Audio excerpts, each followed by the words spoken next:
Wahai orang-orang yang beriman, janganlah kamu menanyakan kepada nabimu hal-hal yang jika diterangkan kepadamu, justru menyusahkan kamu. Jika kamu menanyakannya ketika Al-Quran sedang diturunkan, niscaya akan diterangkan kepadamu. Allah telah memaafkan kamu tentang hal itu, dan Allah Maha Pengampun, Maha Penyantun. Sesungguhnya sebelum kamu telah ada segolongan manusia yang menanyakan hal-hal serupa itu kepada nabi mereka. Kemudian mereka menjadi kafir. Allah tidak pernah mensyariatkan adanya bahirah, sa'ibah, wasilah, dan ham. Tetapi orang-orang kafir membuat-buat kedustaan terhadap Allah, dan kebanyakan mereka tidak mengerti. Dan apabila dikatakan kepada mereka, marilah mengikuti apa yang diturunkan Allah dan mengikuti Rasul, mereka menjawab, cukuplah bagi kami apa yang kami dapati nenek moyang kami mengerjakannya. Apakah mereka akan mengikuti juga nenek moyang mereka, walaupun nenek moyang mereka itu tidak mengetahui apa-apa dan tidak pula mendapat petunjuk? Wahai orang-orang yang beriman, jagalah dirimu, karena orang-orang yang sesat itu tidak akan membahayakanmu apabila kamu telah mendapat petunjuk. Hanya kepada Allah kamu semua akan kembali, kemudian Dia akan menerangkan kepadamu apa yang telah kamu kerjakan.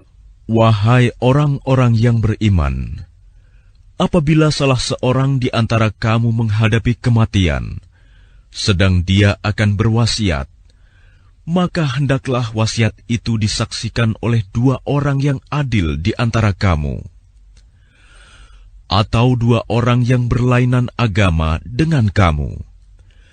Jika kamu dalam perjalanan di bumi, lalu kamu ditimpa bahaya kematian, hendaklah kamu tahan kedua saksi itu setelah sholat, agar keduanya bersumpah dengan nama Allah jika kamu ragu-ragu. Demi Allah, kami tidak akan mengambil keuntungan dengan sumpah ini, walaupun dia karib kerabat. Dan kami tidak menyembunyikan kesaksian Allah. Sesungguhnya jika demikian, tentu kami termasuk orang-orang yang berdosa. Jika terbukti kedua saksi itu berbuat dosa, maka dua orang yang lain menggantikan kedudukannya, yaitu di antara ahli waris yang berhak dan lebih dekat kepada orang yang mati. Lalu keduanya bersumpah dengan nama Allah, sungguh, kesaksian kami lebih layak diterima daripada kesaksian kedua saksi itu. Dan kami tidak melanggar batas. Sesungguhnya jika kami berbuat demikian, tentu kami termasuk orang-orang zalim. Dengan cara itu, mereka lebih patut memberikan kesaksiannya menurut yang sebenarnya, dan mereka merasa takut akan dikembalikan sumpahnya kepada ahli waris setelah mereka bersumpah.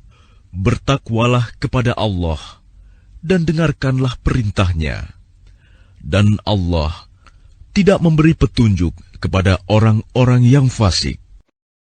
Ingatlah, pada hari ketika Allah mengumpulkan para rasul, lalu Dia bertanya kepada mereka, apa jawaban kaummu terhadap seruanmu? Mereka para rasul menjawab, kami tidak tahu tentang itu.